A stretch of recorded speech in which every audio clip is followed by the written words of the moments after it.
A man so rich, so powerful, that everyone around him only sees the glitter but never the cracks beneath.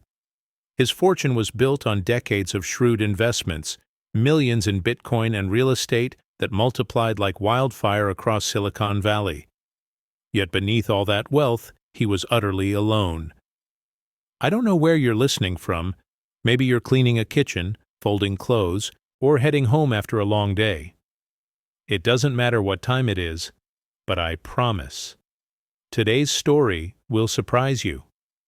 In the heart of San Francisco, where fog rolls in like whispered secrets, and the city hums with the dreams of millions, Kaito Matsuda stood at the floor-to-ceiling windows of his penthouse overlooking the bay. At 62, he commanded a financial empire worth billions in dollars, his investment portfolio spanning from tech stocks to cryptocurrency, from luxury properties in Nob Hill to commercial assets across 3 continents. His net worth was the stuff of Forbes headlines, yet his reflection in that glass looked like a ghost haunting his own life. The penthouse was a monument to success. Italian marble floors that gleamed like mirrors, crystal chandeliers that cast dancing rainbows across walls adorned with priceless art. Every corner spoke of money, of power, of a man who could buy anything except the one thing that had slipped through his fingers like sand: genuine human connection. The silence in those rooms was suffocating, broken only by the distant hum of the city below and the occasional ping of his phone announcing another million added to his portfolio. Kaito had built his fortune on patience and precision. He'd started with nothing, a young immigrant from Osaka who'd worked 16-hour days in tech startups before striking gold with early investments in social media platforms and cryptocurrency. His first million came from a calculated risk on Bitcoin when it was still trading for pennies. His first billion followed a decade later through strategic acquisitions and an almost supernatural ability to predict market trends. But success had come at a price that compounded daily like interest on a loan he could never repay. 3 years ago, his beloved wife Akiko had died suddenly of a heart attack, leaving behind a crater in his chest that no amount of money could fill. Their marriage had been his anchor, the one relationship that felt real in a world of business deals and calculated friendships. Their 2 children, Hiroshi, now 25 and bitter with resentment toward his father's endless work, and Yuki, 22 and drifting through life on a sea of trust fund money and antidepressants, had become strangers who shared his name but not his heart. The morning light filtering through the fog painted everything in shades of gray, matching the emptiness that had settled into his bones. Kaito pressed his palm against the cold glass, watching the early commuters far below hurrying to jobs that mattered to them, to families who waited for them, to lives that felt whole. His reflection stared back, silver hair perfectly styled, expensive suit tailored to perfection, eyes that had forgotten how to hope.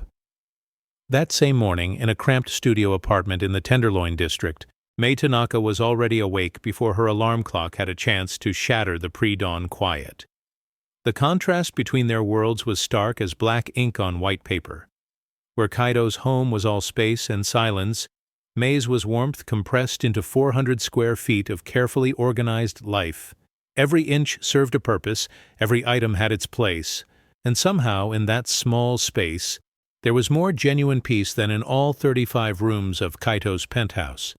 At 57, Mai's hands told stories that no wealthy persons ever could. They were maps of honest work, calloused from years of scrubbing floors, gentle from comforting the sick, steady from holding on to faith when everything else crumbled. She moved through her morning ritual with the grace of someone who had learned to find beauty in simple things. Brewing green tea in a chipped ceramic cup her mother had brought from Kyoto 50 years ago, folding her clean uniform with the same care a museum curator might handle ancient silk, and tending to the small bonsai tree that sat on her windowsill like a tiny guardian of hope. Mai's uniform was nothing fancy, a simple gray dress with white trim, sensible shoes that had walked thousands of miles through the homes of strangers. But she wore it with dignity, understanding something that money couldn't teach: that the work of caring for others was sacred, regardless of how the world valued it. Her reflection in the small bathroom mirror showed a face marked by loss but not defeated by it. dark eyes that held depths of compassion, silver streaks in her black hair that caught the light like threads of wisdom, and a mouth that knew when to speak and when to listen. The bus ride from the Tenderloin to Nob Hill was a journey between worlds. 45 minutes of grinding uphill through neighborhoods that grew progressively whiter, cleaner, and more expensive with each stop. May sat quietly near the back, her weathered hands folded over her small purse, watching the city wake up through windows still streaked with morning dew. Her fellow passengers were mostly people like her, house cleaners, nannies, gardeners, and maintenance workers heading to jobs and homes they could never afford to live in, carrying their quiet dignity like invisible armor against a world that too often looked through them as if they weren't there. As the bus climbed toward Russian Hill, the fog began to lift, revealing glimpses of the bay and the elegant Victorian houses that clung to San Francisco's steep slopes like expensive jewelry. May knew these streets well now, had walked them for 3 months since taking the position with the Matsuda family. The agency had been honest about the challenges. The previous housekeeper had quit after only 6 weeks, citing the family's coldness and the impossible standards they demanded. But May needed the work, and more than that, she understood something about wounded souls that made her willing to try where others had given up. The Matsuda penthouse occupied the top 3 floors of a glass tower that seemed to pierce the fog itself. May's reflection multiplied infinitely in the polished surfaces of the lobby as she made her way to the private elevator, her keycard granting access to a world where money had transformed into art, comfort, and isolation. The elevator rose silently, carrying her from the bustling city below into the rarefied air of wealth that felt thinner somehow, less nourishing to the soul. She stepped into the foyer, where morning light from the skylights above danced across marble that had been quarried from Italian mountains and shipped across oceans to become someone's floor. The silence hit her first, as it always did, not the peaceful quiet of contentment, but the hollow emptiness of a house where voices had forgotten how to find each other. The air itself seemed expensive, filtered and climate-controlled to perfection, yet somehow lacking the warmth that came from being truly lived in. May's soft footsteps echoed slightly as she made her way to the kitchen, a space that could have fed 50 people, but rarely saw more than the occasional cup of coffee and take-out containers from the city's most exclusive restaurants. The refrigerator hummed expensively, full of organic produce and imported delicacies that would spoil before anyone remembered to eat them. This was where she began each day, in this beautiful, sterile heart of a home that had forgotten how to nourish souls along with bodies. Through the kitchen's large windows, she could see the Bay Bridge stretching across the water like a steel rainbow, connecting San Francisco to the world beyond. But inside this tower of wealth, connection felt as distant as the stars. May understood, with the wisdom that comes from her own losses, that Kaito Matsuda was drowning in plain sight, suffocating on the very success that the world envied. And she knew, with a certainty that sat quietly in her chest like a small flame, that she had been brought here for a reason that had nothing to do with cleaning and everything to do with healing. The morning she arrived for her first day of work, 3 members of the household staff greeted May with the kind of polite coldness that cuts deeper than outright hostility. There was Carmen, the head housekeeper who had worked for wealthy families for 20 years and viewed any newcomer as a potential threat to her carefully maintained hierarchy. Her sharp eyes assessed May from head to toe, cataloging every detail of her appearance with the precision of an accountant reviewing assets and liabilities. Then there was Marcus, the house manager, a thin man in his 40s who spoke in clipped sentences and seemed to measure every word for its potential cost or benefit, treating human interactions like stock market transactions that needed to yield immediate returns. But it was Sophia, the young assistant who handled Kaito's personal affairs, who delivered the cruelest cut with surgical precision. "Mr. Matsuda has very specific standards," she said, her voice carrying the kind of casual cruelty that wealthy households sometimes bred like hothouse flowers. "The last woman couldn't handle the pressure. I hope you're not too sensitive." The word hung in the air like an accusation, and May felt the sting of being judged before she'd even had a chance to prove herself. The whispers started immediately. In the servants' quarters on the building's lower level, conversation stopped when May entered rooms, then resumed in hushed tones about her background, her qualifications, her right to be there. Someone had done their research, discovering that she'd lived in the same small apartment for 15 years, that she took the bus instead of owning a car, that she shopped at discount groceries, and sent money every month to a niece struggling through community college. These facts, which spoke to her character and sacrifice, were twisted into weapons designed to make her feel small and out of place. "She's probably never seen a wine that costs more than $50, Carmen muttered to Marcus during one of their coffee breaks, not caring that May could overhear from the adjacent pantry where she was organizing supplies. How is she supposed to understand how to care for things that are worth more than she'll make in a lifetime? The mansion itself seemed designed to intimidate. Each room was a showcase of wealth so extreme it bordered on the absurd. Persian rugs that cost more than most people's annual salaries, sculptures that belonged in museums, furniture handcrafted by artists whose names appeared in auction catalogs. The master bedroom alone contained assets worth millions. A bed frame carved from a single piece of mahogany, silk wallpaper hand-painted in China, and a walk-in closet that housed suits worth $10,000 each, and watches whose value could fund small businesses. But what struck May most profoundly was not the ostentation, but the loneliness that permeated everything like incense burned for a god who had stopped listening. Family photos sat on side tables showing happier times. Kaito and Akiko at their wedding, their children as smiling teenagers, vacation pictures from places where money could buy access but not happiness. The photos were perfectly dusted and positioned, but they felt like museum exhibits from a life that no longer existed. Kaito himself remained largely invisible during those first weeks, a shadow that moved through the penthouse in expensive clothes, his presence announced by the soft closing of doors and the occasional sound of phone calls conducted in 3 languages as he managed investments across global markets. When their paths did cross, his acknowledgement was minimal. A slight nod, a barely audible "good morning," eyes that looked through her rather than at her, as if she were part of the furniture that required maintenance but not recognition. The true test came during her second week, when Yuki, Kaito's daughter, returned from what everyone politely called a wellness retreat, but which May quickly understood had been a stint in a private facility for young people whose unlimited trust funds hadn't protected them from their own despair. Yuki was beautiful in the way that money could perfect but not create.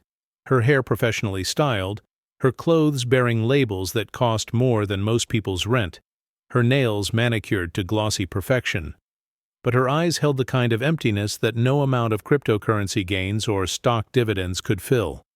"So you're the new help," Yuki said on their first encounter, her voice carrying the practiced boredom of someone who had learned to treat service workers like fixtures. She was sprawled across a designer couch in the living room, scrolling through her phone with the restless energy of someone eternally unsatisfied. "Don't touch my things." The last one went through my jewelry box, probably pricing everything for when she decided to steal it. The accusation hung in the air like smoke, and May felt the familiar sting of being prejudged based on her modest circumstances. But instead of defending herself or showing hurt, she simply nodded and continued with her work, understanding that Yuki's cruelty came from a pain that had nothing to do with her. The girl was lashing out at the world because she had no healthy way to process the grief of losing her mother and the frustration of having a father whose emotional investments yielded no returns. Hiroshi was different, but equally challenging.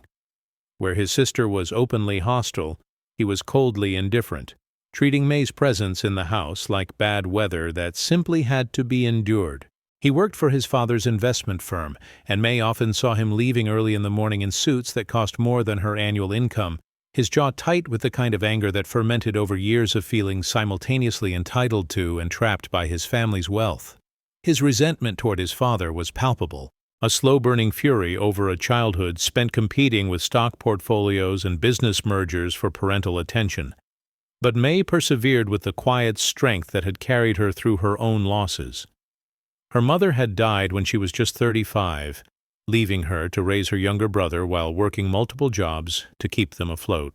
She'd cleaned offices at night and cared for elderly clients during the day, learning that dignity wasn't something others could give or take away. It was something you carried inside yourself like a flame that no amount of disrespect could extinguish. The work itself was demanding in ways that went beyond physical labor. Every surface in the penthouse had to be maintained to museum-quality standards. The crystal glassware required hand-washing with distilled water to prevent spots. The artwork needed dusting with specialized brushes. The imported Italian marble floors demanded daily attention with cleaning products that cost more per bottle than most people spend on groceries in a week. But May approached each task with the same careful attention she'd given to caring for her mother during her final illness, understanding that the work itself was less important than the love and respect with which it was performed. It was during her third week that she first heard Kaito playing piano. The sound drifted through the penthouse late one evening as she finished organizing his home office, where computer screens displayed real-time market data from around the world and documents detailing investments worth hundreds of millions of dollars. The melody was hauntingly beautiful but incomplete, stopping and starting as if the player had forgotten how the song was supposed to continue. May paused in her work, recognizing the piece as a classical composition her mother had loved, one that spoke of loss and longing with the kind of honesty that no amount of money could purchase. She made her way quietly toward the sound, finding Kaito seated at a grand piano that probably cost more than most people's houses. His usually perfect posture curved in defeat as his fingers searched for notes that seemed to slip away from him like shadows. His expensive suit jacket was draped over a nearby chair, his shirt sleeves rolled up, and for the first time since she'd started working there, he looked human rather than like a figure from a financial magazine. May stood in the doorway, not wanting to intrude but unable to walk away from such raw vulnerability. When Kaito finally noticed her presence, his hands stilled on the keys, and for a moment their eyes met with an honesty that neither had expected. In that look, she saw past the billionaire exterior to the man who had loved and lost, who had built an empire but somehow misplaced his own soul in the process. And perhaps he saw in her tired eyes something he hadn't encountered in his rarefied world, genuine compassion offered without expectation of reward or advancement. "That was beautiful," May said softly, her voice carrying the warmth that had been missing from the penthouse for too long. "My mother used to play that piece." Kaito's hands trembled slightly on the keys, and for a moment it seemed as though he might actually respond, might bridge the gap between employer and employee with simple human connection. But then his familiar mask slipped back into place, his shoulders straightened, and he became once again the untouchable master of his glass tower. "It's late," he said, his voice carefully neutral. "You should head home." But something had shifted in that moment, some small crack in the walls they'd both built around their hearts, and as May gathered her things and prepared for the long bus ride back to her small apartment, she carried with her the image of a powerful man sitting alone at his expensive piano, searching for a melody that would help him remember what it felt like to be whole. The following morning brought the kind of gray San Francisco day where fog wrapped around the city like a meditation shroud, muffling sounds and softening the edges of reality. May arrived at the penthouse to find it quieter than usual, the kind of silence that spoke of unresolved grief hanging in the air like expensive perfume. She discovered Yuki in the kitchen, still in her designer pajamas at nearly noon, staring blankly at a cup of coffee that had long since gone cold, her hands wrapped around the porcelain as if seeking warmth that couldn't be found in any luxury money could buy. The girl looked younger without her carefully applied makeup, vulnerable in a way that reminded May of her own niece during those difficult teenage years when the world felt simultaneously too big and too small to contain all the emotions that came with growing up. Yuki's trust fund might have been worth millions. Her education at exclusive private schools might have cost more than most people's mortgages, but none of that wealth had protected her from the fundamental human experience of loss and confusion. I can make you something to eat," May offered gently, already reaching for ingredients she'd noticed were perpetually unused in the state-of-the-art kitchen. The refrigerator was stocked with expensive organic produce that typically wilted untouched, as if the family had forgotten that nourishment involved more than just consuming protein bars between business meetings, or picking at expensive restaurant meals that arrived in black cars from Michelin-starred establishments. Yuki looked up with surprise, as if she'd forgotten that kindness was something that could be offered without calculation or expectation of return. "You don't have to do that," she said, but her voice carried a note of hope that suggested she very much wanted someone to care enough to try. May was already moving, her hands finding the rhythm of cooking that had comforted her through her own darkest periods. She selected ingredients with the care of someone who understood that food could be love made tangible. Fresh eggs from free-range chickens, butter that had probably cost more than her weekly grocery budget, herbs from the vertical garden that no one else seemed to notice growing near the kitchen windows. As she worked, she hummed softly, the same way her mother had during their Sunday morning breakfasts in their tiny Japantown apartment, when they had little money but unlimited warmth to share. The smell of cooking began to fill the sterile kitchen, transforming the space from a showroom into something that felt almost alive. Yuki watched with fascination, as if she were witnessing magic rather than simple cooking, her eyes following May's efficient movements as she created something nourishing from basic ingredients. When was the last time someone had cooked for her with love rather than obligation? When had anyone in this house thought to offer comfort through such a fundamental human gesture? "My mother used to make this for me when I was feeling lost," May said, sliding a plate across the marble counter that probably cost more than her annual salary. The omelet was simple but perfect, garnished with fresh chives and accompanied by toast that had been buttered with actual attention to whether it would taste good rather than simply fulfill a nutritional requirement. Yuki took a tentative bite, and something in her face cracked open, not in pain, but in relief, as if she'd been holding her breath for months and finally remembered how to exhale. "It's so good," she whispered, and tears began to fall onto the expensive plate, mixing with food that had been prepared with the kind of care that no trust fund could purchase. They sat together in comfortable silence while Yuki ate, and May noticed things that the girls' expensive therapists and wellness retreats had probably missed, the way her hands shook slightly when she thought no one was looking, the careful way she portioned her food as if she wasn't sure she deserved to feel satisfied, the grateful glances she kept shooting toward May, as if amazed that someone might care about her well-being without an ulterior motive involving her inheritance or family connections. "I miss her so much," Yuki said suddenly, the words erupting from her like steam from a pressure valve that had been sealed too long. "Everyone keeps telling me to move on, to focus on my future, to consider all the opportunities my trust fund provides. But I just want my mom back. I want to tell her about my day and have her listen like it actually matters. I want her to hug me when I'm scared and tell me stories about when she was young and didn't have all this."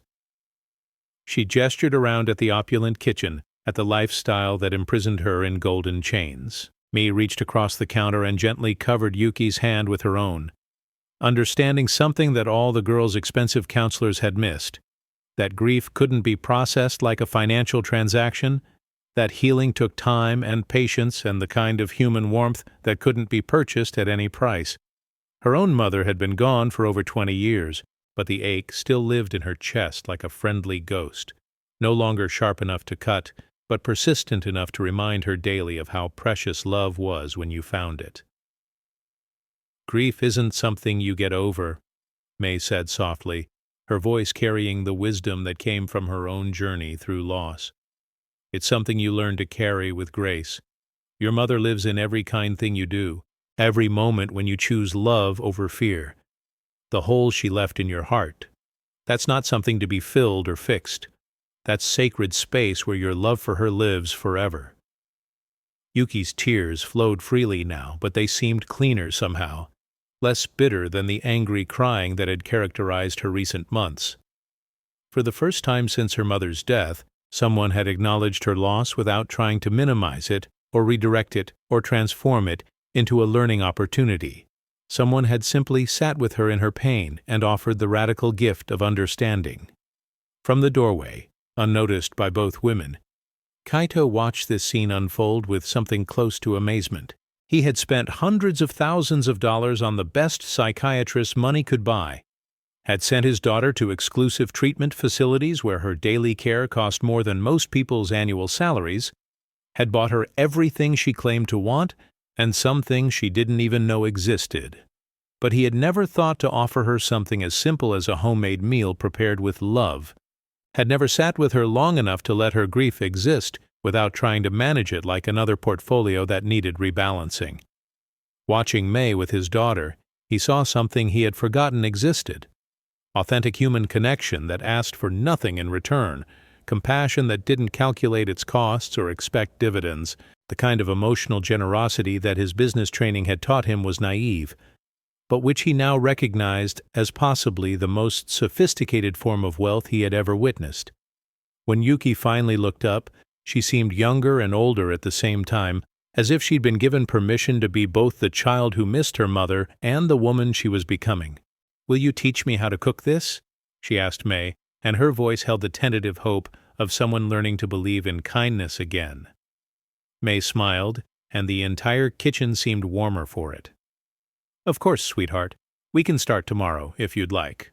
As Kaito quietly retreated to his office, where computer screens displayed his various investments gaining value in real time, he found himself thinking about a different kind of return on investment, the way simple human kindness could compound into something infinitely more valuable than money. For the first time in months, he found himself wondering what his own portfolio might look like if he invested more in the people around him and less in the abstract numbers that had somehow become his primary relationship. That afternoon, something unprecedented happened in the Matsuda penthouse. As May worked in the main living room, carefully dusting artwork that cost more than most people's houses, she heard the sound of laughter echoing from the kitchen. Genuine, spontaneous laughter that seemed to brighten the marble floors and make the crystal chandeliers sparkle with more than just reflected light. Yuki was attempting to flip an omelet under May's patient instruction, and her failures were becoming sources of joy rather than frustration. Each broken egg and overcooked attempt met with giggles instead of the self-recrimination that had characterized her recent months. The transformation was subtle but unmistakable. The penthouse, which had felt like a beautiful mausoleum, began to show signs of actual life. Fresh flowers appeared on tables, not because of some interior designer's mandate, but because May had noticed that Yuki seemed calmer when surrounded by living things. The kitchen began to smell like food being prepared with love rather than simply expensive ingredients being processed for consumption. Music drifted through rooms that had been silent for too long as Yuki rediscovered her old playlist and began humming while she learned to cook simple, nourishing meals. But perhaps the most significant change was in Kaito himself. Although he remained professionally distant, May began to notice small signs that the walls around his heart were developing hairline cracks. He lingered in doorways where he could observe her work, not in the suspicious way of an employer checking up on hired help, but with the confused fascination of someone trying to understand a language he'd forgotten how to speak. Sometimes she would catch him watching as she arranged flowers or prepared tea, his expression holding the same wonder that people reserved for unexpected sunsets or children's laughter. One evening, as autumn fog rolled across the bay and wrapped around their glass tower like a cashmere blanket, May discovered Kaito in his study, surrounded by financial documents but staring out at the city lights as if he could find answers in their distant twinkling. The room was immaculate as always, every expensive pen in its designated place, every piece of technology arranged with the precision that his business empire demanded. But there was something defeated in his posture that reminded her of her own father during those final months before he'd given up trying to rebuild their family's small restaurant after her mother's death. "Would you like some tea?" she asked softly, understanding without being told that he was wrestling with something that had nothing to do with market fluctuations or investment strategies. He looked up, startled, as if he'd forgotten that another human being existed in his private space. For a moment, she thought he might retreat into his usual polite distance, but something in his eyes suggested that he was tired of carrying his burdens alone. "That would be nice," he said, the words seeming to surprise him with their simplicity. May prepared the tea with the same careful attention she brought to everything, selecting a blend that would soothe rather than stimulate, warming the expensive teapot properly, measuring the steeping time with the precision of someone who understood that some rituals were about more than just consumption. When she returned, Cato had cleared a space on his desk, moving aside documents that detailed investments worth millions, as if they were grocery lists rather than the foundation of his financial empire. They sat in comfortable silence at first, the tea providing a focus that made conversation feel less forced. Through the floor-to-ceiling windows, San Francisco sparkled beneath them, a city built on dreams and gold rushes and the eternal human hope that somewhere over the next hill life would finally make sense. But inside this tower of wealth, the silence felt different than it had in previous months, less empty, more expectant, as if something important was gathering the courage to be spoken. "You've been good for Yuki," Kaito said finally, his voice carrying an emotion that his business associates would never have recognized. "I haven't heard her laugh like that since her mother died. I'd forgotten she could sound so happy." May sipped her tea, understanding that this moment required delicate handling. "She's a wonderful girl," she said honestly. She just needed someone to sit with her grief instead of trying to fix it. Sometimes the greatest gift we can offer is simply witnessing someone's pain without trying to make it more convenient for us. The words hung in the air between them, and May realized she might have revealed more about her own philosophy than was professional. But Cato didn't seem offended by her directness. Instead, he leaned back in his expensive leather chair and studied her with new attention, as if seeing her clearly for the first time since she'd started working in his home. "How do you know about grief?" he asked, and the question carried genuine curiosity rather than the polite small talk that wealthy people sometimes use to fill uncomfortable silence. May considered her answer, understanding that honesty might bridge the gap between them or widen it irreparably. But something in his eyes, a vulnerability that reminded her of her own reflection during those dark months after her mother's death, convinced her to risk authenticity. "I lost my mother when I was 35, she said, her voice steady despite the weight of memory. "Breast cancer. She fought for 2 years, and I cared for her at home, because she wanted to die surrounded by familiar things rather than in some sterile hospital room. After she passed, I thought I might die too, from the sheer impossibility of imagining life without her voice, without her laughter, without her hands braiding my hair when I couldn't sleep." Kaito's expensive teacup trembled slightly in his hands, and she realized that her words were resonating with losses of his own. "How did you survive it?" he asked, and the question came out like a prayer from someone who had forgotten how to believe in answers. "I learned that grief is love with nowhere to go," May said softly, "and I discovered that the best way to honor someone you've lost is to become the person they believed you could be. My mother always told me that kindness was the only wealth that multiplied when you gave it away. So I started giving it away even when I felt empty, even when it hurt, especially when it hurt." They sat in silence while the city lights twinkled below, and the fog began to thin, revealing patches of stars that managed to shine despite the urban glow. Kaito seemed to be wrestling with something internal, his successful businessman's composure cracking to reveal the frightened father and widowed husband who lived beneath the expensive suits and carefully controlled public image. "I don't know how to be kind anymore," he admitted finally, the words coming out like a confession that had been weighing on his soul for months. "I used to know. When Akiko was alive, when the children were small, kindness felt natural, effortless. But after she died, everything became about managing, controlling, protecting what was left. I turned our home into a fortress and forgot that the people inside needed nurturing, not guarding." May looked at this powerful man who could move millions with a phone call but couldn't figure out how to comfort his own grieving daughter, and she felt something shift in her chest, not attraction, but recognition. "Kindness is like a muscle," she said gently. "It atrophies when it's not used, but it remembers how to be strong with practice. You haven't lost it, Mr. Matsuda. You've just forgotten where you put it."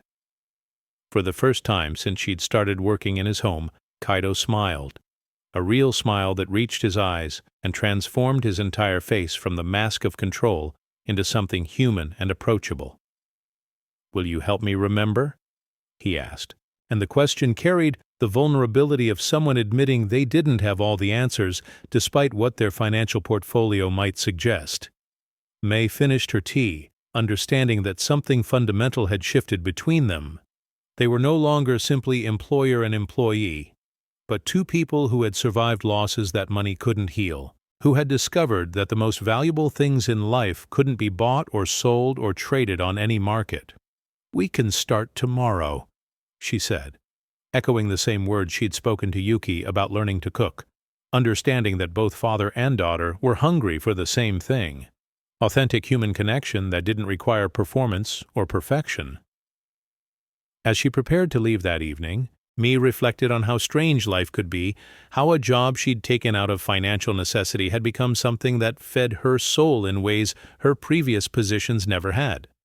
Working for the Matsuda family was teaching her that wealth and poverty were more complicated than bank account numbers, that some of the richest people in the world were starving for the simple human nourishment that she'd been raised to provide naturally.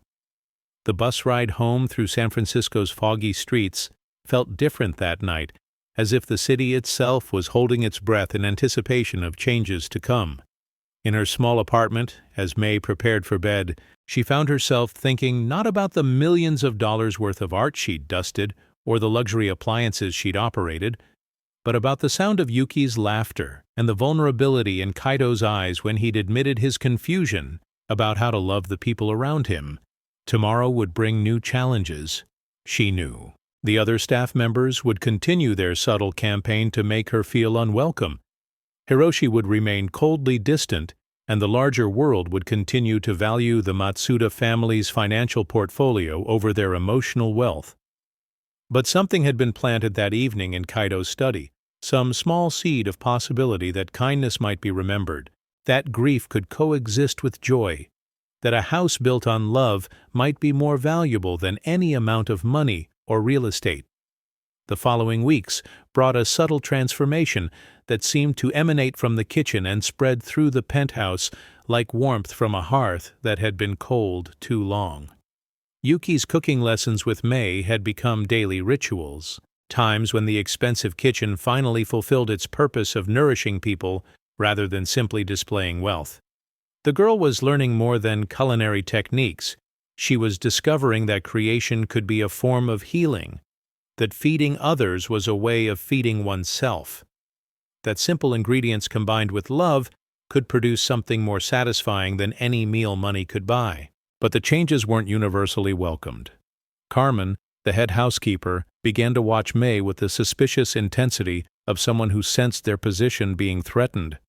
Her 20 years of managing wealthy households had taught her that emotional intimacy between staff and family was dangerous, a boundary crossing that inevitably led to complications and job losses. She began to make subtle comments about people who forgot their place and help who tried to become family. Her words carrying the sharp edge of someone who had seen promising careers destroyed by workers who allowed themselves to believe they were more than temporarily useful to their employers.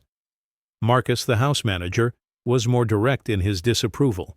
One afternoon, as May arranged fresh flowers in the living room, flowers that Yuki had insisted they buy together during a rare outing to San Francisco's farmers' market, he approached her with the kind of controlled smile that preceded professional assassination.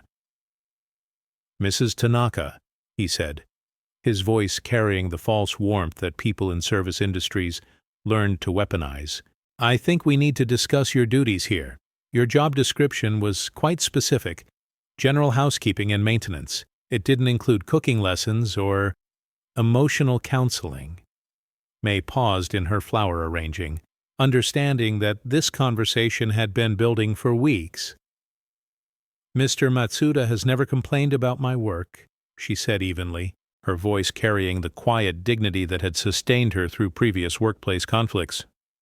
Mr. Matsuda is a very kind man, Marcus replied, and the word kind came out like an accusation.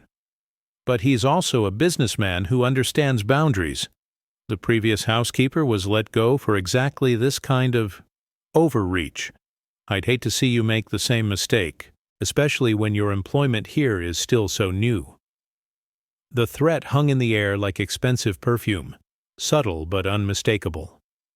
May understood that she was being warned to retreat into the invisibility that domestic workers were expected to maintain, to clean and organize and maintain, without forming connections or offering anything beyond basic labor. But something in her had awakened during these weeks in the Matsuda household.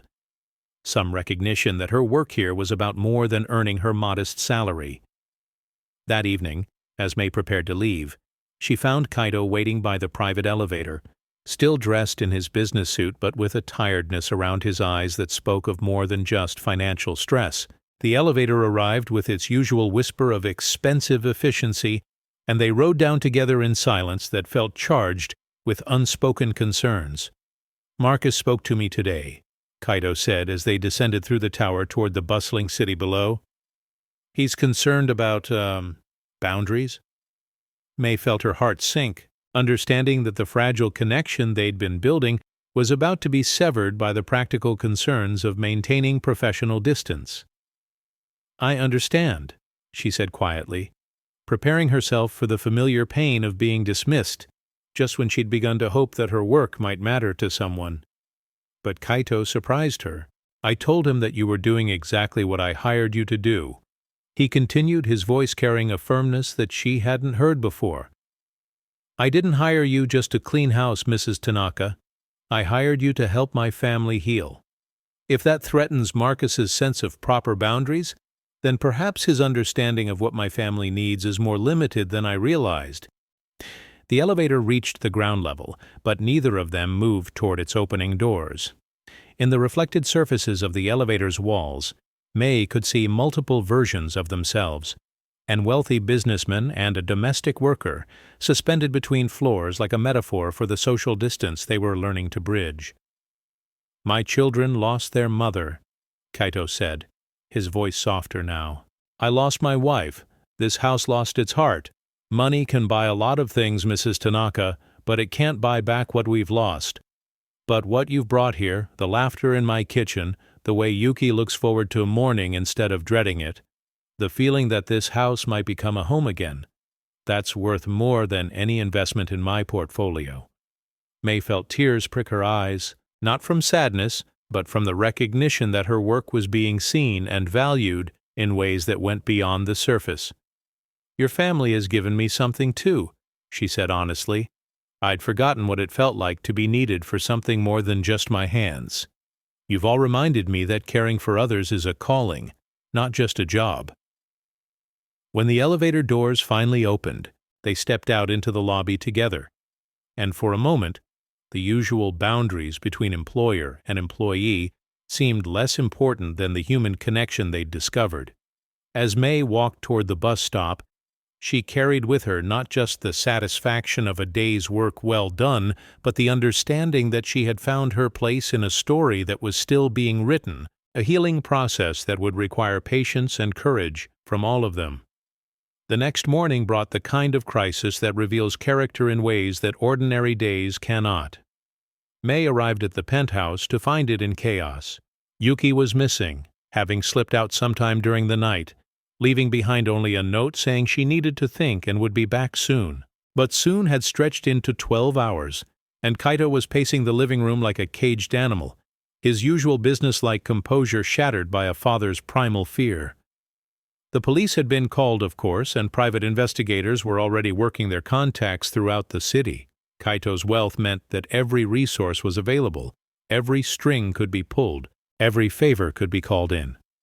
But money couldn't purchase the most important thing, the certainty that his daughter was safe and would return home voluntarily rather than as the victim of circumstances beyond anyone's control. May found Kaito in his study, hunched over his computer not to check his investments, but to review security footage and coordinate search efforts. His expensive suit was wrinkled, his usually perfect hair disheveled, and his hand shook slightly as he reached for his phone to make another call to authorities who had already promised to prioritize the case due to his family's prominence and financial influence. "She left her phone behind," he said without looking up, his voice hollow. "She took some cash and her mother's jewelry, but she left her phone. That's not normal, is it? People her age don't go anywhere without their phones. Unless—" He couldn't finish the sentence, couldn't voice the fears that were consuming him like acid. May approached carefully, understanding that panic was a luxury that fathers of missing children couldn't afford, but that worry was the natural response to love threatened by uncertainty.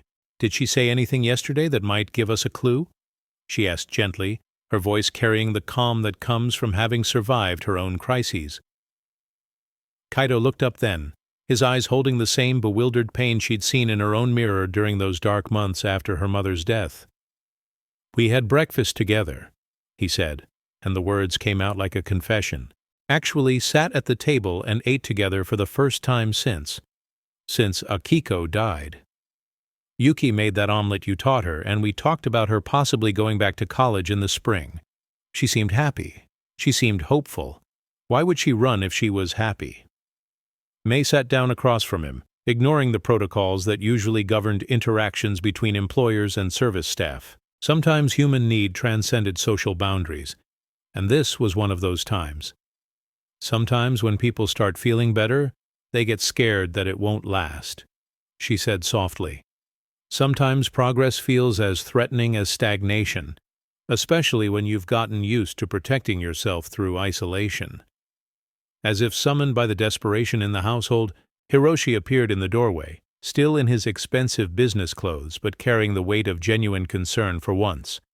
The young man, who usually treated his father with cold professionalism and his sister with dismissive indifference, looked younger now, scared in the way that reminded everyone present that underneath his trust fund and MBA, he was still a son and brother who had already lost more than money could replace.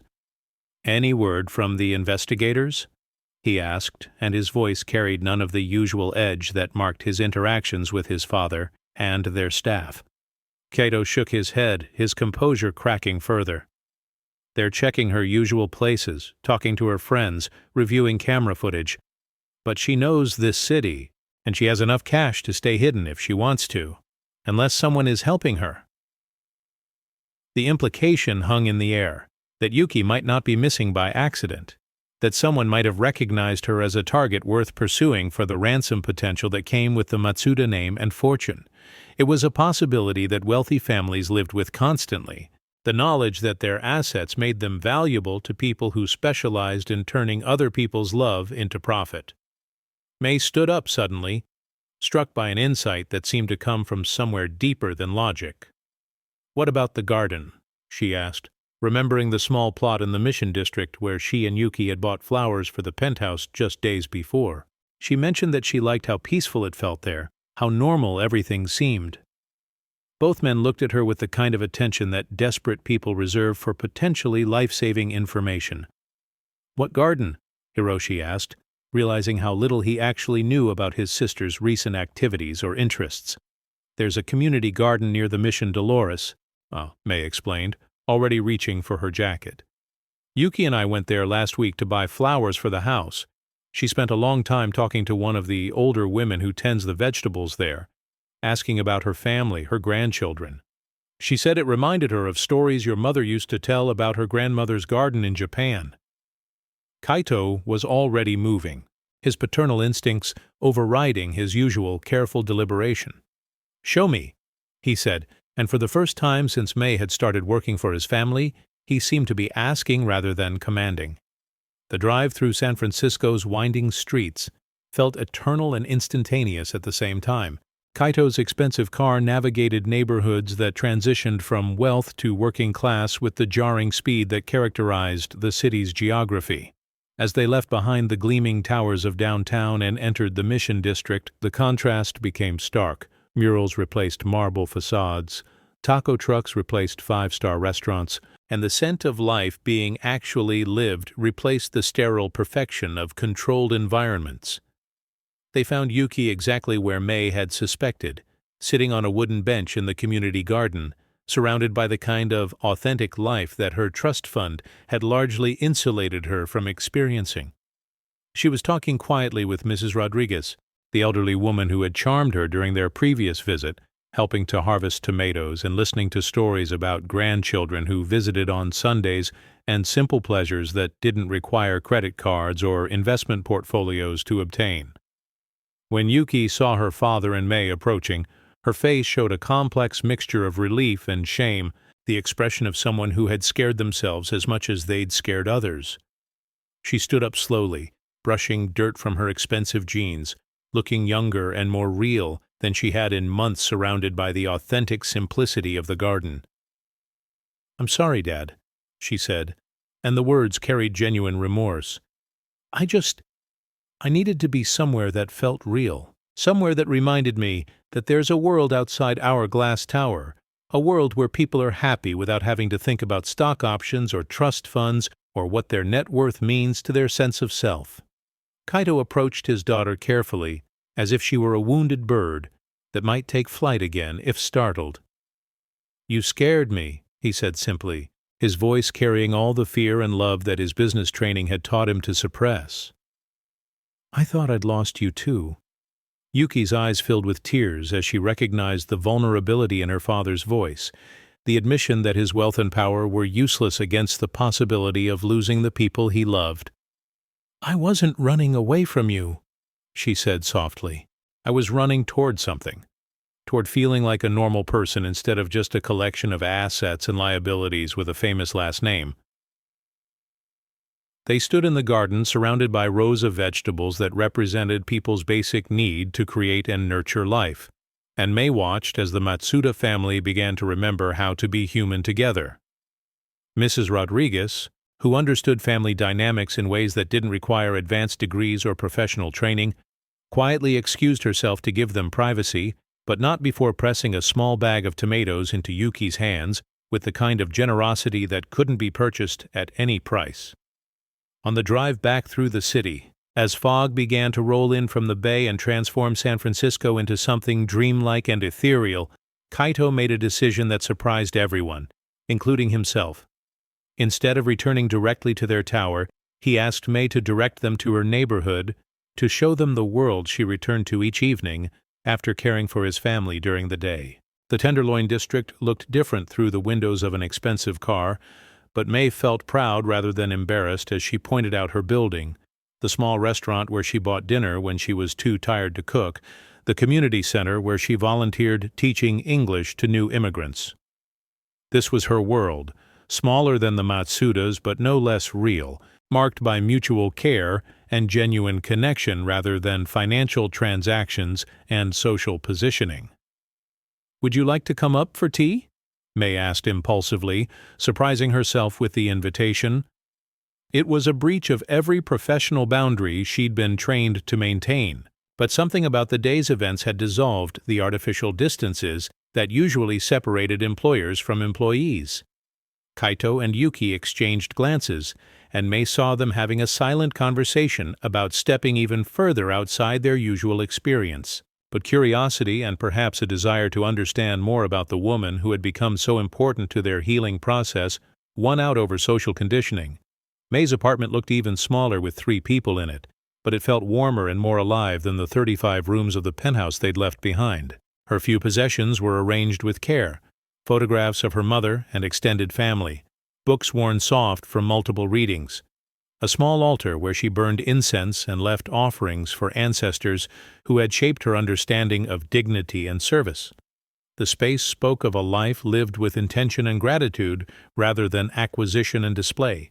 As she prepared tea using her mother's ceramic set, May watched Kaito and Yuki absorbing the details of her world with the fascination of anthropologists studying a different culture. But there was respect in their attention, recognition that poverty was not the same thing as a lack of richness, that her small apartment contained something their penthouse had lost. the feeling of being truly lived in by someone who understood that home was about more than real estate value or architectural impressions. "It's beautiful here," Yuki said softly, running her fingers along the carefully mended cover of May's old sofa. "It feels like a person actually lives here, like it's been loved." May poured tea into cups that didn't match, but had been chosen for the way they felt in her hands, understanding that her young guests were learning something important about the difference between ownership and stewardship, between having things and treasuring them. "This apartment has held me through some very difficult times," she said honestly. "I've cried here, laughed here, dreamed here, and learned here that happiness doesn't require very much space if that space is filled with genuine love." As they sipped tea and watched the sun set over San Francisco from her small window, the three of them existed in a bubble of authentic connection that transcended their usual roles. They were not employer and employee and family member. They were simply three people who had discovered that the most valuable things in life were the ones that couldn't be bought, sold, or inherited, but only cultivated through patience, courage, and the willingness to risk being truly seen by others. The weeks that followed their afternoon in May's apartment marked a turning point in the Matsuda household that rippled outward like stones dropped in still water. The penthouse, which had felt like a beautiful prison, began to transform into something that more closely resembled a home where people actually lived rather than simply existed. Kaito implemented changes that would have shocked his business associates. He instituted family meals where everyone was expected to put away their devices and actually communicate, established weekly outings where they explored San Francisco neighborhoods they'd never visited, despite living in the city for years, and most surprisingly, he began to work from home more often rather than hiding in his downtown office, surrounded by financial advisors and market analysts. But transformation is rarely smooth, and the changes in the Matsuda family dynamics triggered resistance from unexpected quarters. Sophia, the personal assistant who managed Kaito's schedule and social obligations, began to express concern about his new priorities. During one particularly tense conversation in his home office, she voiced what many in his business circle were beginning to whisper, that his attention to family matters was affecting his professional focus, that his net worth had remained static for several quarters, rather than showing the consistent growth that had characterized his investment strategy for decades. "Your reputation in financial circles depends on consistent performance," Sophia argued, her laptop displaying charts and graphs that reduced his life to numbers and projections.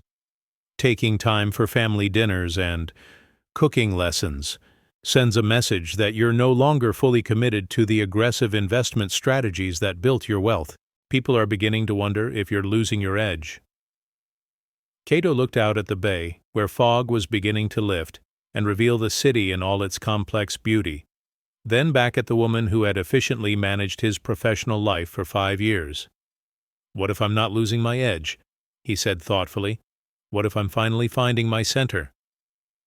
The question clearly frustrated Sophia, who had built her career on the assumption that successful people prioritized financial performance above all other considerations. "Your portfolio isn't growing at the rate your competitors are achieving," she pressed.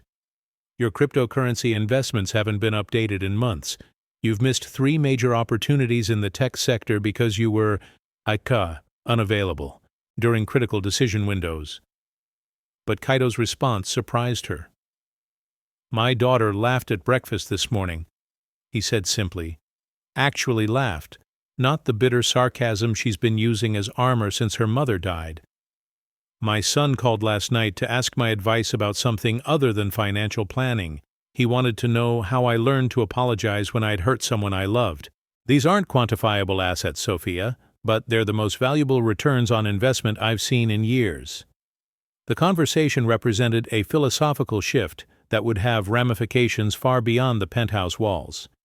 Kaito was beginning to understand that there were different ways to measure success, different forms of wealth that compounded in ways that financial models couldn't capture. But this evolution in his priorities was creating tensions with people whose livelihoods depended on maintaining his previous laser focus on monetary accumulation. The crisis came to a head on a rainy November evening when Carmen, the head housekeeper, finally acted on months of growing resentment toward May's influence in the household. Armed with what she believed was evidence of financial impropriety, receipts for the fresh flowers May bought weekly, grocery bills that showed ingredients being purchased for home cooking rather than relying exclusively on restaurant delivery, documentation of a small gift that Yuki had bought for May as a thank you for her cooking lessons, Carmen presented her case to Kato with the righteous indignation of someone convinced they were protecting their employer from exploitation. "This woman is taking advantage of your family's grief," Carmen declared, spreading the receipts across Kaito's desk like evidence in a criminal trial. "She's using your daughter's emotional vulnerability to gain access to family finances. Look at these expenditures: flowers every week, expensive organic ingredients, personal gifts. This is exactly how domestic employees gradually work their way into positions where they can manipulate wealthy families into increasingly generous gestures that eventually become financial dependency." The accusation hung in the air like smoke from a fire that threatened to consume everything that had been carefully built over the previous months. Kaito studied the receipts, each one representing moments of joy and connection that had brought life back to his house, and felt the familiar panic that came from having to choose between protecting his assets and protecting his heart. But Carmen wasn't finished. She had recruited Marcus and Sophia to support her case, and together they presented what they believed was an airtight argument for why May represented a threat to the family's financial security and emotional stability. They pointed to the precedent of other wealthy families who had been manipulated by staff members who gradually inserted themselves into personal relationships until they were in positions to make demands or claims on family resources.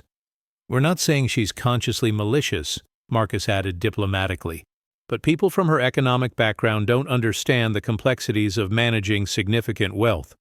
What seems like innocent gift-giving and family bonding to her could easily escalate into expectations of financial support, requests for loans, or claims of emotional manipulation if she's ever dismissed. It's a liability issue as much as a personal one." Kaito listened to their arguments with growing frustration, understanding that they were motivated by genuine concern for his welfare, but completely missing the point of why May had become important to his family's healing. Their worldview couldn't accommodate the possibility that someone might offer genuine care without ulterior financial motives, that service could be a form of love rather than just a transaction, that the most valuable things his family had received from May couldn't be quantified in dollars or reduced to line items on expense reports. The confrontation reached its climax when Carmen played her final card, a conversation she claimed to have overheard between May and Yuki where the girl had mentioned wanting to help May's niece with college expenses, suggesting that May was using her emotional influence to manipulate family members into providing financial assistance to her relatives. The accusation was particularly damaging because it contained just enough truth to be believable. Yuki had mentioned wanting to help, but it had been entirely her own generous impulse, not something May had requested or even encouraged. In the face of this coordinated attack on her character and motives, May suddenly appeared in the doorway of Kaito's office, having been summoned by Carmen with the cold efficiency of someone executing a carefully planned strategy. She stood quietly as the accusations were repeated in her presence, her face showing no surprise or outrage, only the tired recognition of someone who had faced similar suspicions before and understood that her character would always be questioned when it intersected with wealth and privilege. "These are serious allegations, Mrs. Tanaka," Kaito said, his voice carefully neutral despite the turmoil in his eyes. "Would you like to respond to them?" May looked at the receipts spread across his expensive desk, at the 3 staff members who watched her with varying degrees of hostility and satisfaction, and at the man whose family she had come to love despite all the professional boundaries that should have prevented such attachment. She understood that this was the moment where she would either be vindicated or dismissed, where months of careful relationship building would either survive this challenge or crumble under the weight of suspicion and class differences. "I receipted every purchase because I wanted to be transparent," she said quietly, her voice carrying dignity despite the circumstances. "The flowers brought joy to Yuki during some very dark days. The cooking ingredients helped your family remember that nourishment involves more than just consuming expensive food.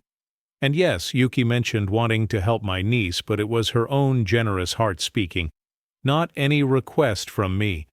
I would never ask your family for financial assistance beyond my agreed salary. But even as she defended herself, Mei could see the doubt in Kaito's eyes, the way that months of conditioning about protecting his wealth was warring with his newfound appreciation for what she had brought to his family. The staff members had chosen their timing carefully, striking when Kaito was already feeling pressure from his business associates about his changing priorities, when he was most vulnerable to suggestions that his emotional decisions might be compromising his financial judgment. "I think it would be best," Carmen said with false sadness, "if Mrs. Tanaka looked for a position that better matches her expectations. About the relationship between staff and employers, we can provide excellent references for her housekeeping abilities, of course." The dismissal was delivered with surgical precision, wrapped in the kind of diplomatic language that people in service industries learn to recognize as polite assassination. Mei nodded once, understanding that protest would only make her appear more desperate, more calculating, more deserving of the suspicions that had been raised against her character and motives. "I'll gather my things," she said simply, turning to leave with the same quiet dignity that had characterized her months of service to the family that had become unexpectedly precious to her. As she cleaned out her small locker in the staff area and prepared to leave the penthouse for what she assumed would be the final time, Mei reflected on the strange journey that had brought her to this point. She had come to the Matsuda household seeking only employment and had discovered something approaching family, had offered only her skills at maintaining a house, and had somehow become involved in healing hearts. The ending felt inevitable in retrospect. Wealthy families could afford many luxuries, but genuine emotional connection with their service staff was apparently not one of them. The elevator that carried her down from the penthouse felt different than it had on all her previous trips, carrying her not just from one floor to another, but from one world back to another. From the brief fantasy that class boundaries might be permeable to the harsh reality that they were ultimately insurmountable. As she walked through the lobby of the expensive building and out into the San Francisco evening, she carried with her not bitterness but a strange gratitude for having experienced, even briefly, what it felt like to be truly valued by people she had come to love. Behind her, in the penthouse that suddenly felt cold and empty again, Kaito stood at his window overlooking the bay and wrestled with the growing certainty that he had just made the most expensive mistake of his life. Not in terms of money, but in terms of something infinitely more valuable that he had allowed fear and social conditioning to convince him to throw away. The days following Mei's departure revealed the true cost of choosing financial security over emotional truth. The penthouse, which had begun to feel like a home, reverted quickly to its previous state of beautiful emptiness. Without Mei's gentle presence to facilitate connections, breakfast became a silent affair of individual schedules rather than shared conversation. The kitchen, which had briefly been the heart of family life, returned to its function as a display space for expensive appliances that rarely fulfilled their intended purpose. Yuki's transformation reversed with heartbreaking speed. The girl who had been learning to cook with joy and hope retreated back into the carefully constructed numbness that had characterized her months immediately following her mother's death. She stopped eating regular meals, returned to her pattern of sleeping until afternoon and staying awake all night, scrolling through social media, and spoke to her father only when absolutely necessary. The trust they had been rebuilding crumbled like a structure built on sand rather than solid foundation. Hiroshi, who had begun to show tentative signs of wanting to reconnect with his family, withdrew back into his professional distance and barely controlled anger. During one particularly painful family dinner, a tradition Kaito intended to maintain despite the uncomfortable silence that now characterized these gatherings, the young man finally articulated what they were all feeling. "You fired the only person who made this place feel like home," he said, his voice carrying the kind of disappointed fury that cuts deeper than simple anger. "You let your employees convince you that someone caring about us was a threat to your precious money. Do you understand what that tells us about what you actually value?" Kaito tried to explain the complexities of the situation, The concerns that had been raised about boundaries and propriety, the responsibilities that came with managing significant wealth. But his words sounded hollow even to himself, excuses that failed to mask the truth that he had chosen fear over trust, privilege over connection, the familiar comfort of isolation over the vulnerable joy of genuine relationship. "She never asked us for anything," Yuki added quietly, tears flowing down her cheeks. "She gave and gave and gave, and the only thing she wanted in return was to be treated with basic human respect. But even that was too much to ask, wasn't it? Because she's just the help, and we're the important ones with our trust funds and our stock portfolios and our empty, miserable lives." The criticism was devastating precisely because it was accurate. Kaito realized with growing horror that he had betrayed not only Mei, but also his own children, who had been learning to hope again before watching their father choose social conformity over the relationships that had begun to heal their wounded family. He had taught them that love was conditional, that trust was temporary, that even the people who cared about them most could be discarded when caring became inconvenient or socially complicated. The house staff, having achieved their goal of removing what they perceived as a threat to proper boundaries, seemed surprised by the family's reaction to Mei's absence. Carmen had expected gratitude for protecting the household from what she still believed was potential manipulation. Marcus had anticipated that normal routines would resume with improved efficiency. Sophia assumed that Kaito would refocus on his business interests and return to the aggressive investment strategies that had built his fortune. Instead, the penthouse became a monument to misery that no amount of money could alleviate. Kaito found himself checking his cryptocurrency accounts obsessively, not because the numbers brought him satisfaction, but because monitoring his wealth gave him something to do besides contemplate what he had lost. His portfolio continued to grow. Bitcoin reached new heights, his tech stocks performed admirably, his real estate investments appreciated steadily. But the financial success felt meaningless in the context of his family's emotional poverty. 3 weeks after Mei's dismissal, Kaito made a discovery that shattered what remained of his peace of mind. While reviewing security footage for an unrelated insurance claim, he stumbled across video from the day when Carmen had claimed to overhear a conversation between Mei and Yuki about financial assistance for Mei's niece. The audio was clear enough to reveal the truth. Yuki had spontaneously mentioned wanting to help, and Mei had gently but firmly discouraged the idea, explaining that accepting financial assistance from the family would compromise her professional boundaries and potentially put both of them in an uncomfortable position. The revelation that Mei had actually been protecting both herself and Yuki from the kind of complicated emotional dynamics that Carmen had accused her of encouraging hit Kaito with the force of a physical blow. He realized that the woman he had dismissed for potential financial manipulation had actually been more aware of appropriate boundaries than the staff members who had orchestrated her removal. She had understood the complexities of her position better than anyone, had navigated them with grace and wisdom, and had been punished for other people's assumptions about her character and motivations. Reviewing more footage revealed other uncomfortable truths. Mei had consistently declined small gifts and bonuses that the family had offered, had used her own money for many of the household improvements that had made the penthouse feel more alive, and had never once taken advantage of opportunities to access family resources or information that could have been used for personal benefit. The evidence painted a picture of someone whose integrity was absolute, whose service had been genuine, and whose dismissal had been based on fears rather than facts. But perhaps the most damaging discovery was a recording of the conversation between Carmen, Marcus, and Sophia as they planned their strategy for removing Mei from the household. Their discussion revealed motivations that had nothing to do with protecting the family's interests and everything to do with maintaining their own positions of influence and authority.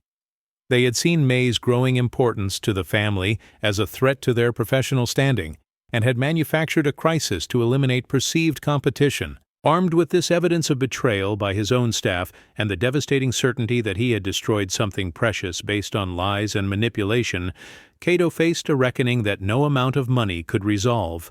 He had allowed his fear of being exploited to blind him to the reality that genuine love and care had been offered to his family, had chosen the advice of people who saw relationships as transactions over the evidence of his own eyes and heart. The confrontation with his staff was swift and decisive. Carmen, Marcus, and Sophia were dismissed immediately, their carefully constructed careers destroyed by the same security systems they had assumed would protect their deception. But firing them provided no satisfaction, no sense of justice served. The damage to his family had already been done, and removing the people who had caused it couldn't undo the lessons his children had learned about trust, love, and the price of caring about people who existed outside their social and economic class. But Cato's greatest challenge wasn't dealing with duplicitous employees. It was facing the possibility that his betrayal of May had been complete enough to destroy any chance of redemption. He had not only dismissed her based on false accusations, but had allowed her to leave, believing that he doubted her character and motives. He had failed to defend someone who had given everything to help his family heal, had chosen the comfortable familiarity of suspicion over the vulnerable risk of trust. Finding her became his obsession, though not because he believed he deserved forgiveness. He needed to know that she was all right, that her dismissal hadn't caused financial hardship or emotional damage that his money might be able to address. More than that, he needed to apologize not as an employer offering compensation for wrongful termination, but as a human being who had failed another human being in the most fundamental way possible. The search took him into parts of San Francisco he had never visited despite living in the city for decades. He discovered that May had indeed struggled to find new employment. That word of her sudden dismissal from a prominent family had made other wealthy households suspicious of hiring her. She had been forced to take multiple part-time positions, cleaning offices at night, caring for elderly clients during the day, working weekends at a restaurant in Chinatown, cobbling together enough income to survive but never achieving the stability she had lost when she lost her position with his family. He found her finally at the community center where she volunteered teaching English to new immigrants, surrounded by people whose faces showed the same kind of gratitude and respect that his own family had once felt for her presence in their lives. She looked tired but not defeated, worn but not broken, and when she saw him standing in the doorway of the classroom, her expression showed no surprise or bitterness, only the quiet acceptance of someone who had learned to expect disappointment but refused to be destroyed by it. "Mr. Matsuda," she said simply, finishing her explanation of English verb tenses before turning her full attention to the man who had once meant employer and had briefly meant something closer to family before reverting to stranger. "Is everything all right with Yuki and Hiroshi?" Even in the moment of their reunion, her first concern was for the children she had cared for, the family she had loved despite their inability to protect her when protection was needed. Kaito felt the full weight of what he had lost, what his family had lost, standing in that modest community center surrounded by people who understood the value of what May offered while he had been blind to it until it was gone. "They miss you," he said simply, understanding that any attempt to explain or justify what had happened would only compound the original injury. "We all miss you, and I've come to ask. Not for forgiveness, because I don't deserve it, but for the chance to try to make things right." The conversation that followed was quiet, honest, and more painful than any business negotiation Kaito had ever endured. May listened as he explained the deception that had led to her dismissal, the evidence he had discovered of his staff's manipulation, the devastating impact her absence had had on his family's healing process. But she offered no absolution, no easy path back to the relationship they had been building before fear and suspicion had destroyed it.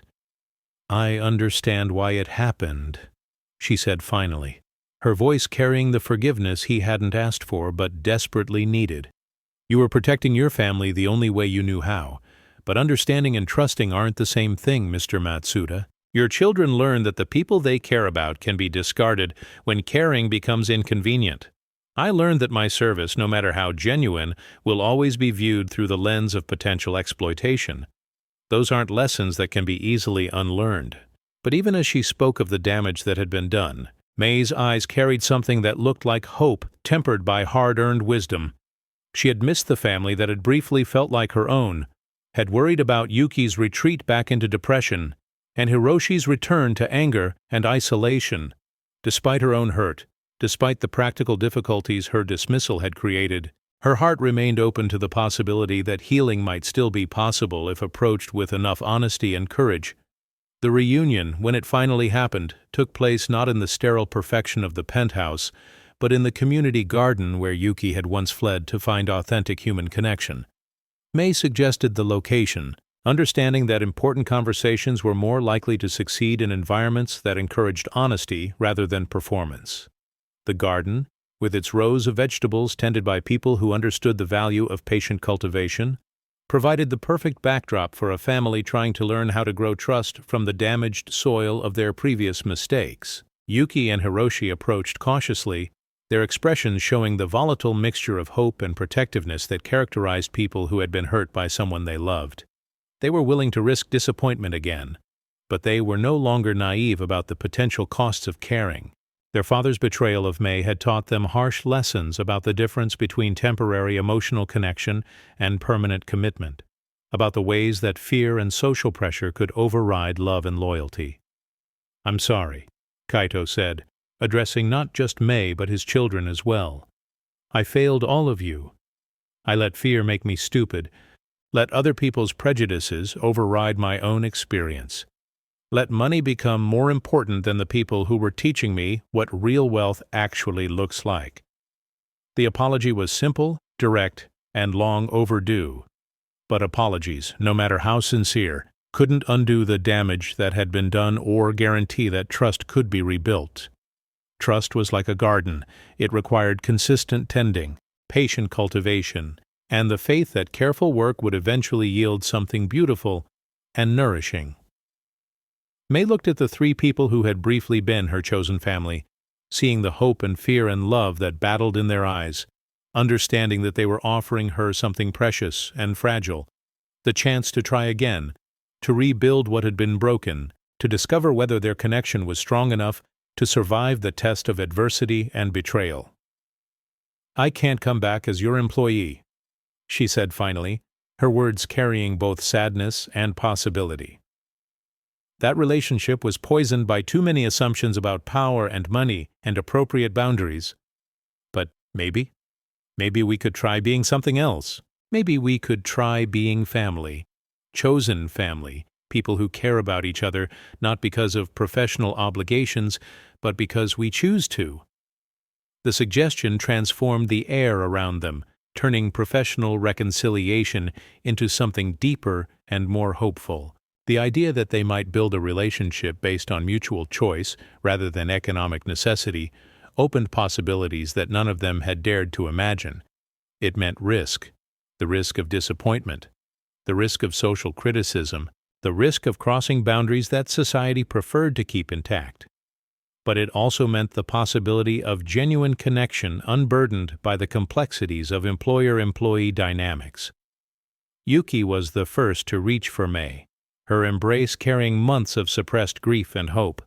"I missed you so much," she whispered, and her tears were cleaner than any she had shed since her mother's death, tears of relief rather than despair, connection rather than isolation. Hiroshi approached more tentatively, his programming for emotional distance warring with his need for the kind of authentic relationship that May represented. But when she opened her arms to include him in the embrace, he stepped forward with the courage of someone choosing vulnerability over protection, love over safety. Kaito stood apart for a moment, watching his children receive the kind of unconditional acceptance that his money had never been able to purchase for them, understanding that he was witnessing something that would change all of their lives in ways that extended far beyond financial calculations or social positioning. When May extended her hand to him, inviting him into the circle of chosen family they were creating, he stepped forward with the humility of someone who had learned the difference between deserving love and receiving it anyway. The garden around them seemed to bloom brighter as they stood together, four people who had found each other across the artificial boundaries of class and culture and circumstance. They were no longer billionaire and domestic worker, no longer employer and staff, but simply people who had discovered that the most valuable things in life, love, trust, forgiveness, hope, couldn't be bought or sold, but only cultivated through patience, honesty, and the courage to keep trying even after failure. In the months that followed, the Matsuda family discovered what it meant to build relationships based on choice rather than obligation, love rather than transaction. Kaito sold the penthouse that had become a monument to isolation and bought a smaller house in the Mission District, close to the community garden where they had found each other again. The new home had none of the sterile perfection of their previous residence, but it had something infinitely more valuable: the warmth that comes from being truly lived in by people who love each other without reservation. May never returned to domestic work, instead using her natural gifts for healing and connection to become a counselor specializing in helping families navigate grief and loss. Her small office, decorated with photographs from the garden and gifts made by her students at the community center, became a sanctuary for people learning that wealth and poverty were more complicated than bank balances, that the richest families were often the ones who had learned to value each other more than their assets. Yuki returned to college, but not to study business or finance as everyone expected. Instead, she chose social work, inspired by May's example to use her privileges to bridge the gaps between different worlds rather than to isolate herself within the comfortable boundaries of her trust fund.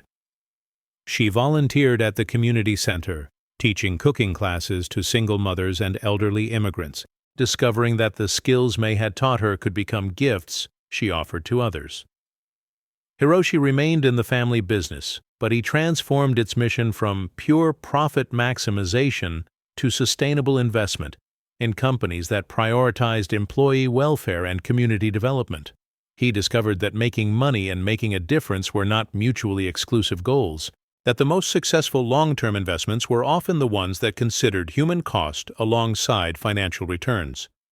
And Kaito learned that true wealth was measured not in cryptocurrency gains or stock portfolio performance, but in the sound of laughter in his kitchen, the comfort of knowing that his children trusted him enough to share their fears and hopes, the peace that came from living in alignment with values that couldn't be quantified but could be felt in every moment of genuine connection. The house in the Mission District became a gathering place for the kind of chosen family that transcended traditional boundaries. May's niece studying at community college, with support that came as gift rather than charity, Mrs. Rodriguez from the garden bringing vegetables and stories about her grandchildren, Kaito's children bringing friends who were amazed to discover that a billionaire's home could feel so normal, so welcoming, so full of the kind of authentic love that money couldn't manufacture but could certainly support when wisely directed. They celebrated holidays together, not with expensive catering and designer decorations, but with home-cooked meals prepared by multiple hands, with stories shared around a table that had been chosen for comfort rather than status, with traditions that honored both loss and hope. When they spoke of Akiko, it was with gratitude for the love she had shared rather than bitterness about the love that had ended, understanding that the dead live on, most fully, in the kindness of the living.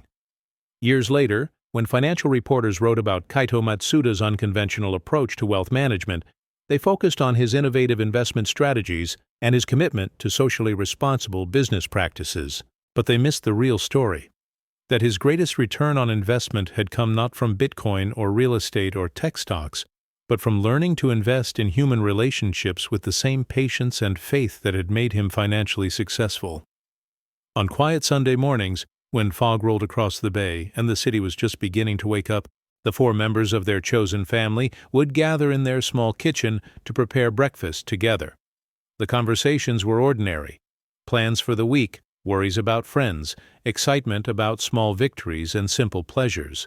But the ordinariness was precious, the kind of authentic daily connection that Kaito had spent billions trying to purchase before learning that it could only be cultivated through the patient work of loving without reservation. May would make her mother's recipe for miso soup, the same recipe that had first bridged the gap between her world and theirs years before. Yuki would prepare omelets with vegetables from their community garden plot, her technique polished by years of practice, but her joy still as fresh as it had been during those first cooking lessons. Hiroshi would set the table with care, understanding finally that service was not about hierarchy but about love, made tangible through attention to others' needs. And Kaido would make coffee, expensive equipment producing simple comfort, understanding that complexity was often the enemy of connection, that the most sophisticated pleasures were frequently the most basic ones, elevated by genuine appreciation and shared with people who mattered more than any amount of money ever could. And you, listening to this story, have you ever worked for someone who learned more from your silence than your words? Have you ever offered care that was initially misunderstood, trusted someone who disappointed you, discovered that the most valuable things in life couldn't be purchased, but only earned through patient cultivation of authentic connection? Tell me your story in the comments below, because every person who has loved across the boundaries of class and circumstance has wisdom that the world needs to hear. If this story touched something in your heart, if it reminded you that dignity and worth aren't determined by bank balances or job titles, please leave a like and subscribe so it reaches another soul who needs to remember that real wealth is measured in love, given and received. For more stories that celebrate the quiet heroes whose invisible work holds the world together, check out the podcast link on the left. Thank you for walking this emotional journey with us, for believing that transformation is possible, that families can be chosen as well as born, that the most powerful force in the universe is the decision to keep loving even after being hurt. Until our next story together, remember that you carry within yourself the power to heal, to bridge difference, to create connection in a world that too often settles for isolation. Take care, and never underestimate the quiet strength that lives in your own generous heart.